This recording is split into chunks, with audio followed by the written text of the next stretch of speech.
Have you ever just found yourself doing something and then you kind of snap out of it and think, wait, why did I just do that? It's this crazy conflict, right?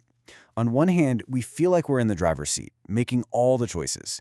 But on the other, so much of what we do is run by this powerful, totally invisible autopilot. Today, we're going to dig into that internal battle between our automatic habits and our conscious goals. So, here's the game plan. We'll start with the two competing systems in your brain that are constantly fighting for control. Then, we'll dive into the amazing chemicals that decide who wins. After that, we'll get into how you can actually become the architect of your own mind, how powerful stories can hijack this whole process, and finally, we'll tackle the big one. How much control do we really have? All right, first up, let's jump right into this constant battle that's happening inside our heads. It really is like an inner tug-of-war between two totally different ways of operating. Okay, so check out this story. It's about a young woman named Sarah.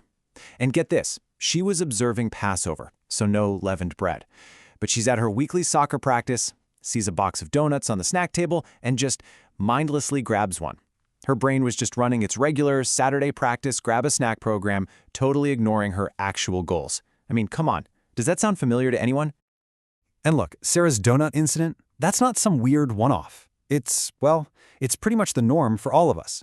Researchers found that a staggering 40 to 50%, that's nearly half of what we do every single day, isn't a conscious decision at all.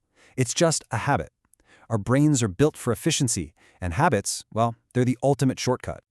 So you basically got two different operating systems in your brain. On one side, you have your habit system. Neuroscientists call it the sensor-motor loop. Think of it as the autopilot. It's incredibly fast and automatic, but it's kind of dumb. It sees a cue, like a donut, and boom, it acts. But it's rigid. On the other side, you've got your associative loop. This is the pilot. It's slower, more thoughtful, and it lets you adapt to new situations. The whole challenge of our daily lives is switching between the two at the right time. So how exactly does the brain decide when to switch? What flips the switch from autopilot to pilot? Well, it turns out your brain has its own internal pharmacy, this amazing cocktail of powerful chemicals that's constantly influencing whether you act on impulse or stick to your long-term goals. And this isn't just some abstract theory, by the way. This is real, happening right now science. I mean, look at this. Scientists can literally go in with non-invasive brain stimulation and turn the volume up or down on these different brain systems. They can watch in real time how it changes our choices. It's incredible. And at the very heart of it all are these chemicals. You've definitely heard of dopamine. That's the gas pedal, the engine of motivation pushing us to get rewards. Serotonin is like the brakes, helping us stay patient for something better down the road. Oxytocin is the social glue, influencing trust. And endocannabinoids? They're like the gear shifter, giving us the flexibility to switch from habit to goal mode when we need to. So, here's the big takeaway from all this. Self-control isn't something you're just born with or not. The best way to think about it is like a muscle. If you use it all day long, it gets tired, and you're way more likely to fall back into old habits. But, and this is the crucial part, just like any other muscle, you can train it and make it stronger. Okay, this is where it gets really exciting. Because if self-control is a muscle, and you can train it, that means you can become the architect, or maybe the electrician of your own mind.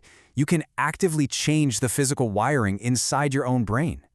And this incredible ability has a name: neuroplasticity. It just means your brain isn't fixed. It's constantly being reshaped by what you do and what you think.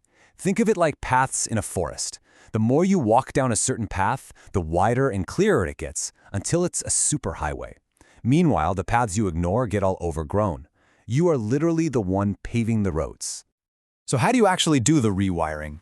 It's a surprisingly simple three-step playbook. Step 1, just notice it. You have to catch your autopilot in the act. Step 2, interrupt the pattern. Even just a tiny pause, a single deep breath, can break the automatic loop. And step 3, deliberately replace the old action with a new one. Every single time you do that, you're weakening the old connection and building a new superhighway. And here is an amazing brain hack for you, and it is 100% backed by science: visualization. Your brain, and this is wild, doesn't really know the difference between you doing something and you vividly imagining doing it. It activates the same circuits. It's why Olympic athletes mentally rehearse a perfect run. They're not just calming their nerves, they're literally paving those neural pathways for success before they even start. But, okay, there's another player in this game, a real wild card. something so powerful it can bypass our logic, our goals, and our habits entirely. And it's something we're surrounded by every single day. A good story. So this neuroscientist, Paul Zak, tells this hilarious story about himself.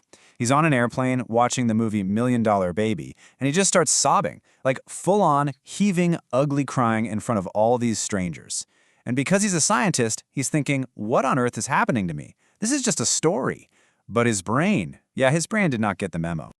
And guess who the chemical culprit is here? It's our old friend from the inner pharmacy, oxytocin. It gets called the moral molecule because it's the stuff that's released when we feel empathy and connection and trust. It's the neurochemical glue that bonds us to other people, and apparently to people who don't even exist. And this isn't just about getting the feels, it makes you do things. In one study, and this is just mind-blowing, they had people watch some emotional public service announcements. The people who were given a little dose of oxytocin beforehand donated 56% more money to charity. That's a direct causal link. Stories literally change our brain chemistry and make us more generous. So here's how a story pulls off this magic trick. It's a 1-2 punch. First, a good story grabs your attention. Your brain has no choice but to focus. Second, it makes you emotionally connect with the characters. Psychologists call this transportation. You're literally transported into the world of the story. That combination is what triggers the brain to release oxytocin, which then motivates you to act. So let's just recap for a second.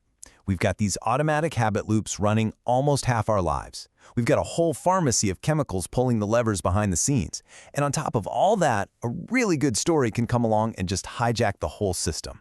Which, kind of begs a pretty fundamental question, doesn't it? I mean, think about it. If our brains are just machines wired by repetition, and our emotions can be hijacked by a good movie, are we just along for the ride? Or can we learn to be the ones writing the script? Because what the science shows us is that the wiring can be changed. We can choose what to repeat, and we can absolutely choose which stories to listen to and which stories we tell ourselves about who we are. The machinery is there, but we have the power to be the engineers. So, what story are you going to choose to write?